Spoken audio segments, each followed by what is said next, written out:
മനുഷ്യനെ കണ്ടില്ലേ ചെന്തു.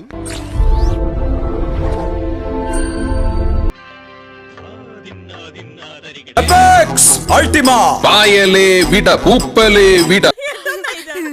ഇനിയുണ്ട് കാണിച്ചു തരാം.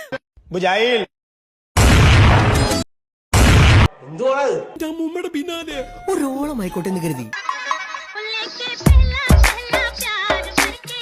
വല്ലതും പിടികിട്ടിയ ഭയങ്കര അർത്ഥം ഇതിനൊക്കെ.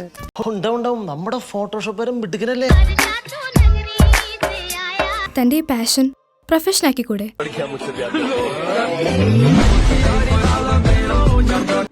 ഇത് ഒറിജിനല്ല, ഞാൻ ചെയ്തതാ. അലങ്കാര എഫക്റ്റ്, പൂവിലിയൻ എഫക്റ്റ്, കുടനിവർത്തന എഫക്റ്റ് എല്ലാം ഇട്ടിട്ടുണ്ട്.